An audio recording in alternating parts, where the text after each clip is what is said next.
All right, I want to work through some of the problems on this KSP problem review. Hopefully you've picked up a copy, and as usual, if you don't have a copy, just try to take a minute, pause the video, and write down the problem, or just work out the answer on your page and attach it to the question sheet later, if you get it later. The first couple problems on here are a little bit simpler, kind of the common ion effect type of questions. And we work into some questions about precipitates forming, which precipitates will form, will a precipitate form.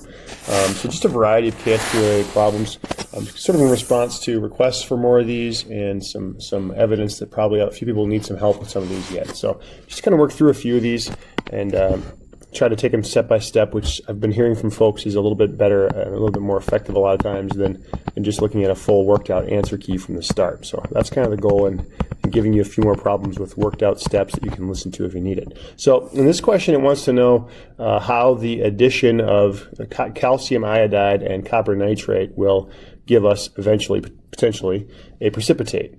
And will a precipitate form? So the will it or won't it type questions that we're looking at here are always an issue of K versus Q. We have to compare our KSP, which is typically given in the problem, to a QSP, which we'd find based on the conditions that are present in the scenario that's been given. A big part of doing that is when we combine two different solutions. So we're combining one solution here that contains our iodide ions, and we're combining that with a second solution that contains our copper ions. And the reason that that's important is because as we do that, the concentration of the ions that are relevant, which are the copper and the iodide ions here, those concentrations will change because we're diluting the solutions down. As I combine 80 milliliters of my first solution and 50 milliliters of my second solution, I'm going to get a total of 130 milliliters of solution overall. And of course, that means that the iodide ions will be diluted from their original concentration into a larger volume, and the same thing is true of the copper. So the first thing we have to accommodate or account for here is the fact that those ion concentrations are going to be reduced, and we have to calculate what that new concentration is going to be. The way to do that, you can do it a number of different ways. There's a shortcut kind of calculation that you can use in the situation where we're diluting a solution, simply diluting it down.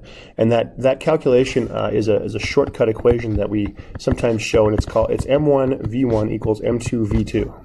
You can also think about this as the before and after sort of equation as far as concentrations go. Here the M's in this equation stand for molarity, or really any kinds of concentration, but really molarity is what we're always working with for the most part in chemistry. And then volume is the volumes of the solutions before and after. Nice thing about this is you can work with volumes in milliliters or in liters or anything else as long as both your volumes are the same before and after. In terms of units, okay. And so as we look at that, if I'm going to do that for my copper, my before concentration here, molarity, is 1 times 10 to the negative 4. And so this is for copper, 1 plus ion. And that's my original molarity, M1. My V1 here is my original volume, 50 milliliters. And then M2 is what we're looking for, which we're almost always in these cases trying to figure out what the new concentration or molarity will be. The new volume, as I mentioned, will be a total of 130 milliliters. So when I put those together and I kind of recalculate that concentration, what I'm essentially doing is I'm taking the original molarity and volume here on the left, molarity and volume, and dividing by the new volume from the right. If I need to get M2 by itself, I'm going to divide both sides by M2. So if you kind of recognize that, you can take the before situation, M1, V1, divide it by V2. And so if you want to think about it as that in the future, you don't have to even set this up and rearrange it. You can just go ahead and set it up as that in the first place. In other words, that M2, which is what we're typically looking for, is M1, V1 over V2. Old volume on the top, new volume on the bottom. So this little equation right here is a you can't get any better than this. It's the quickest way to calculate the concentration of the ions in question, in this case, after the solutions have been combined. All this cancels out. I'm left with an M2. And this is my M2 in this case. My M2 represents copper. And second molarity, or afterwards molarity, after combining of copper, of 3.8 times 10 to the negative 5 moles per liter. We're going to do the same thing real quick for the iodide. So for my first solution mentioned in the scenario up above, I have calcium iodide concentration of 2.5 times 10 to the negative 4. Important to notice that in calcium iodide, though, there are here 2 iodines, right? So the concentration of iodide, when something like calcium iodide dissolves, the concentration of the iodide will be twice the original concentration of the solution, because there are a calcium and 2 iodines for every unit of calcium iodide dissolving into solution. So the concentration of iodide is actually twice as much as what we see here. Okay, so that'd be 5 times 10 to the negative 4. That's the original concentration of the iodide ion. So if I'm going to use the same equation that I sort of circled up there in the corner, M2, my new molarity, will be my initial molarity, which I just explained is 5 times 10 to the negative 4 for the iodide ion. The original volume is 80 milliliters. Try that again, 80 milliliters. And the new volume is the new total for both of them, 130 milliliters. So again, notice that volume in the bottom here should be the same in both solutions if you're calculating it for a combined volume in a situation like this with precipitate. That's what we're up to. Okay. So for iodide, if I calculate that, my iodide concentration should come out at 3.1 times 10 to the negative 4 moles per liter.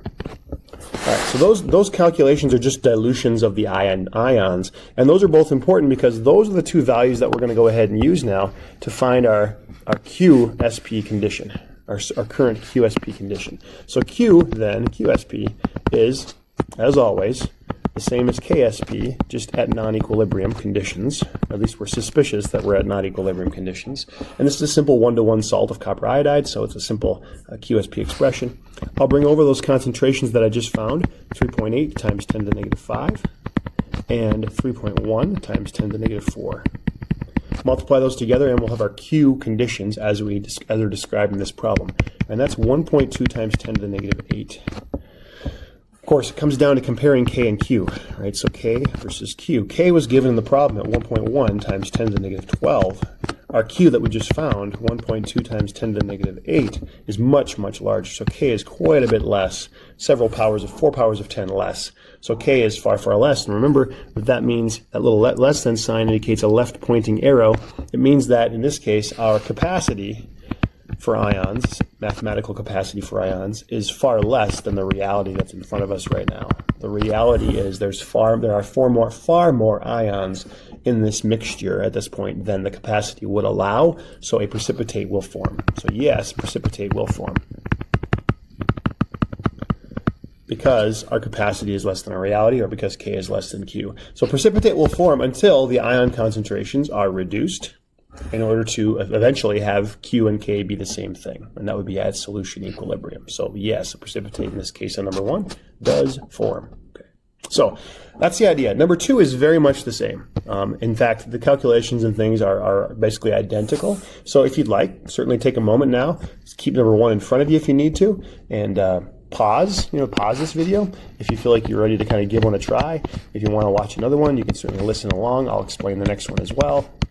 I'll use that same dilution equation again. But if you'd like to pause and then jump ahead a little ways and see if you come out with the same answer as me, that'd be great.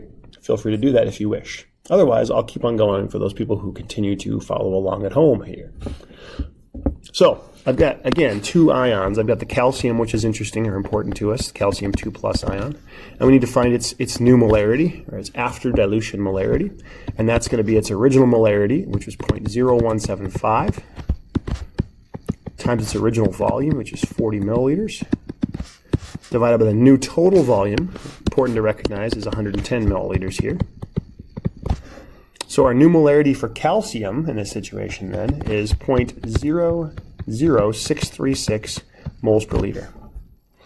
All right, so that's my calcium. The carbonate is the other player here in the precipitate formation. Carbonate's concentration after dilution, we're going to solve that as our M2, is going to be its original concentration, given here at 0.0120, times its original volume, 70 milliliters, over its new volume, 110 milliliters. Again, punch that in your calculator and you get a new carbonate concentration of 0.00955 moles per liter. Oh, check that. I believe I've got that wrong. 0.00764. Sorry, I was looking at a different problem.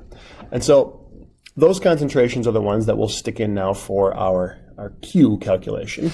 So I'll come back over here and say Q is, I think it's good just to stay in the habit of writing an expression on these, especially during practice when time is not of the essence, perhaps.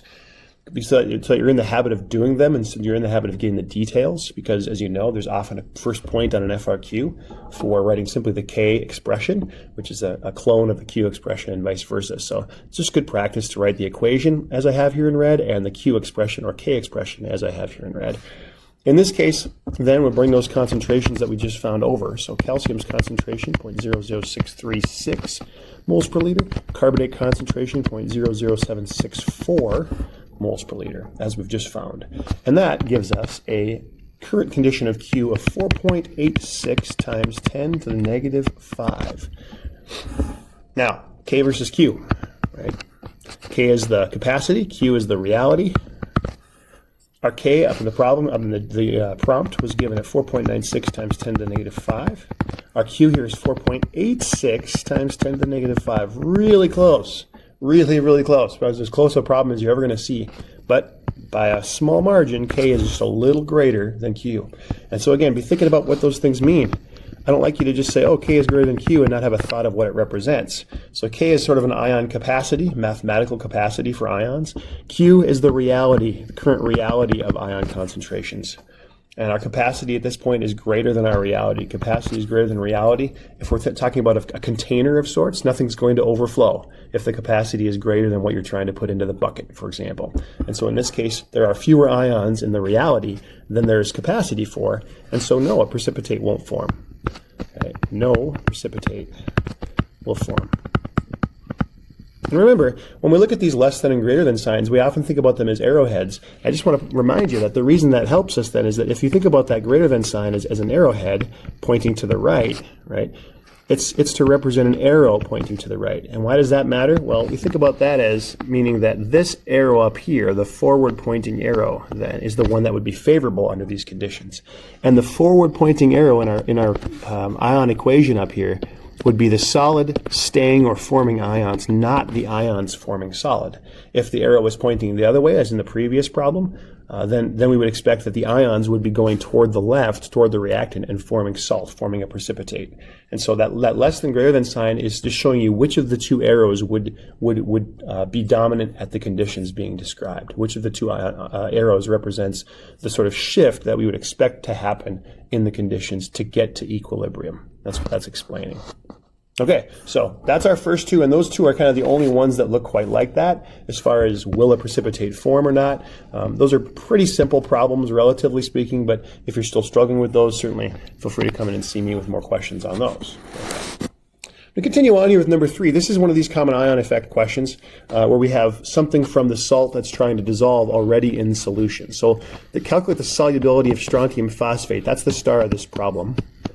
And we need to recognize what the sort of key salt is that we're actually kind of considering here, and then what the other salt is as far as the one that's the common ion, the one that's been added in advance. How do I recognize that? Well, first of all, knowing that in terms of the two options that you have here, the other salt in this question is sodium phosphate. And sodium phosphate is a highly soluble sodium-based salt. Those are usually not going to be the ones that we're considering up close. It's going to be a somewhat less soluble salt. In fact, what we'd usually consider an insoluble salt, which we hopefully now know means it's ever so slightly soluble, but we just sort of haven't looked at that detail until we get to this unit of our lives here. And so the other cue to look for is we know that strontium phosphate is the salt that's important here is because they gave us the K value for that salt. And so that's the one that we're trying to consider. If they gave us that K value, that's probably a good sign. So there's my equation. We need to balance it. In this particular example, we have a big messy 3-2 salt. Now, we haven't dealt with many of those before. Don't worry too much about that being a complication or anything. We'll work through this problem and you'll see it's really not a big deal. But the idea here is when you have a common ion, right, there is some phosphate already in the solution. That means we want to think about it as a rice table. I think it's important that we do that. Think about it as a rice table. Because that way we have a before, a change, and then an after. And we're always interested in that equilibrium line, the E line, but the difference here is that we have an initial amount as opposed to just something dissolving in general into distilled water. So we have an initial amount of a phosphate present that's given at 0.100 molar. Now just to note, right, in this particular solution, this sodium phosphate solution, the sodium would be 0.300 molar, right, because there are 3 of them in the formula. And then the phosphate itself that we're interested in here is 0.100. So yes, the sodium would be 3 times greater in concentration in this particular solution, but we're not interested in the sodium, so that doesn't come into play. The other thing that you might have looked at this and thought, I know I've had students question this in the past, is now I look at this equation and say, okay, I get why it's 0.100 for the phosphate, but when I bring it down here to my rice table, do I need to double it because there's a 2 right here? And people think that they need to because we think about that X relationship that we start off this unit with. It's important to know that no, right? We don't need to double it because you can't just magically double the concentration of the phosphate that exists in this solution because of a whole different equation that isn't even related, right? Because think about it. Right now we have a beaker of sodium phosphate solution, and that sodium phosphate doesn't know that you're about to dissolve strontium phosphate into it and that you're considering the math behind the scenes. Those phosphates are just there. And so the phosphate concentration is 0.1 molar. That's it, period. Okay. We don't need to double it because we're putting it into a rice table. This is the initial reality. This is what's in the beaker before you ever try to dissolve strontium phosphate into it. Now that 2 to 3 relationship in those ions that we see up here, that will come into play as we move further into this question, but it's not an issue right now. Okay, so initially we have some phosphate, 0.1 molar. Initially we have no strontium, right? And we're not so interested in our salt because remember, this is our solid salt. These are our aqueous ions. We're not really concerned about the concentration of any solid. I usually tell you if you want to put something in there, just put in that you have lots of salt because we always do. Most of it won't dissolve, so relatively speaking, you have lots of strontium phosphate salt that you're trying to dissolve. And as it does dissolve, importantly, we'll lose X moles per liter of that. That's that molar solubility of strontium phosphate. We'll lose X moles per liter as strontium phosphate tries to dissolve into this solution. And on the other side, we will gain 3x moles per liter of strontium ion by comparison, and we'll gain 2x moles per liter of phosphate ion by comparison. So here is, in that equation then, I'm just going to scoot that over, here is in that equation the 1 to 3 to 2 ratio, and it shows up every time and really only in the change line of our rice table. That's such an important idea. The 1 to 3 to 2 ratio should most importantly show up in the change line as we consider a rice table. It really doesn't show up directly anywhere else. As I go through to fill in my bottom line, I'm going to lose some of my strontium, but I'm still going to have strontium phosphate, but I'm still going to have lots. I had no strontium in my original solution, but I'm gaining 3x worth.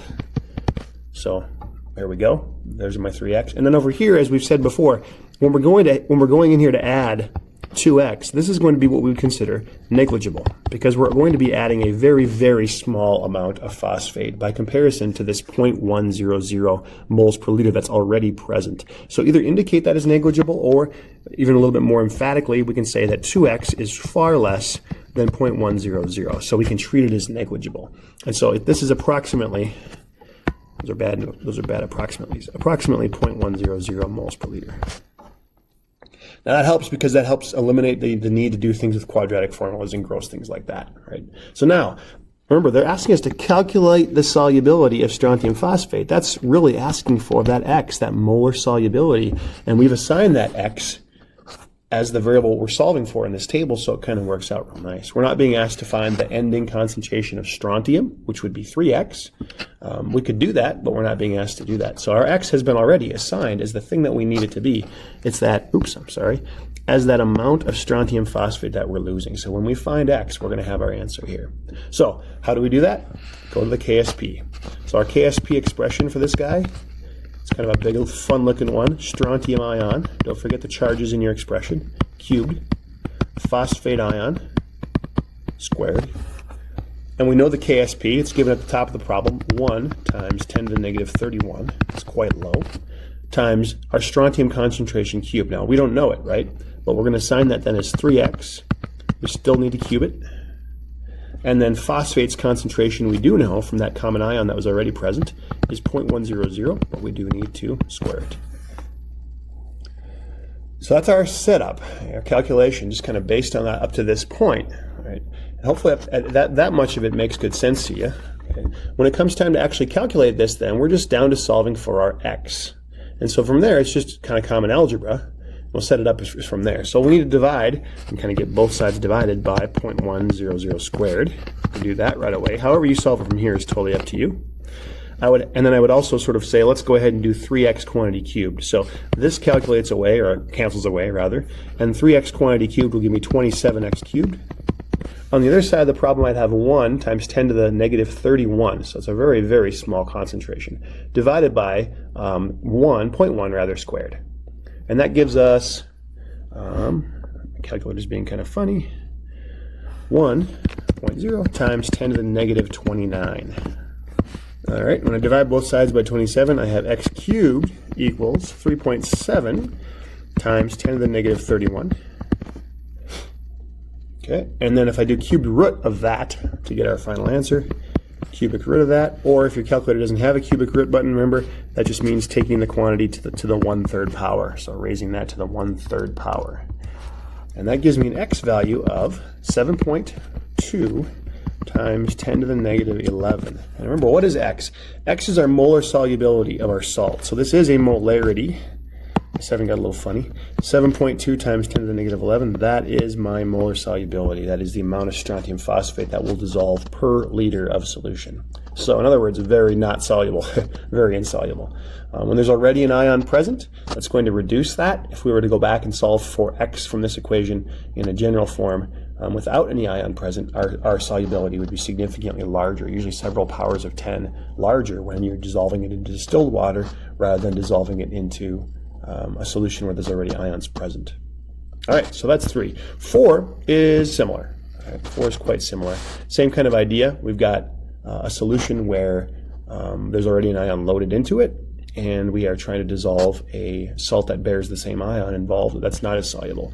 So if, again, as in the last one, if you'd like, feel free to go ahead and pause the video at this point and solve it on your own. I'll continue to work it out, and you can come back and see how you did, or you can listen along if you like. In this particular salt, or the problem rather, the salt that's most important to us is our lead iodide. And I know that, again, because it's the one that's not so soluble. Lead salts are rarely soluble. And it's the one that they gave me the Ksp value for. So in this case, that's our salt, sort of a star of the show salt. As I fill in my rice table again, like last time, I'm going to consider my salt to be very largely present. So I have lots of undissolved lead iodide salt.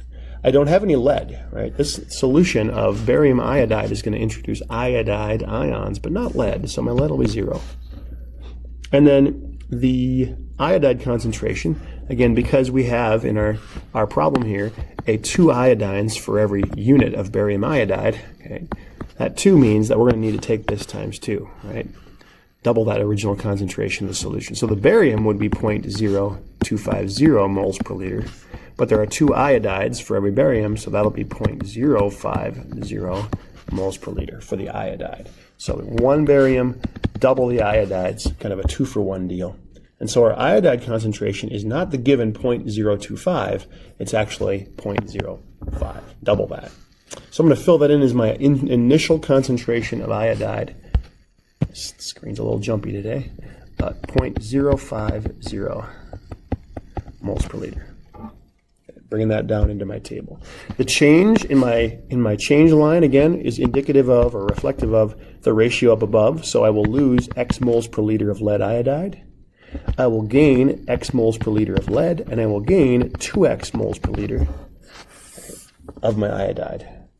And as before, when we have a salt, we lose a little bit of it, small amount of x, we still have lots left. We don't really care anyway, right? Because that's not part of our K expression. It won't be mathematically important to us in this problem.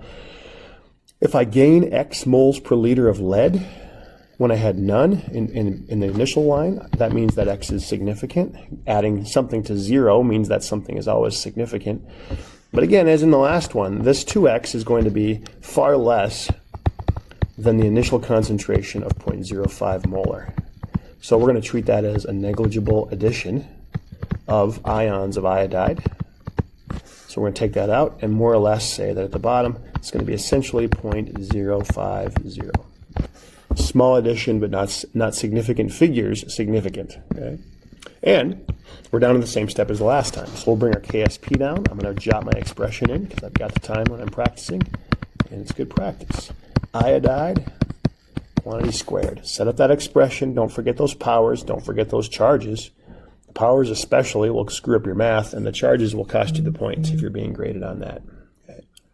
So what do we know? We know the K. They gave it to us as 9.8 times 10 to the negative 9. The lead we're looking to find is our X value in that change or that equilibrium line. And then our iodide concentration was given, and we figured it out here at 0.05 moles per liter squared.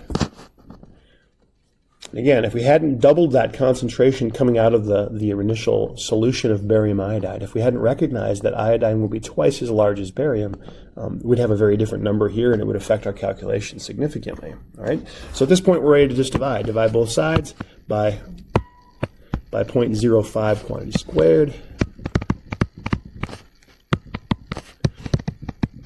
And X then should come out to be 3.9 times 10 to the negative 6 moles per liter.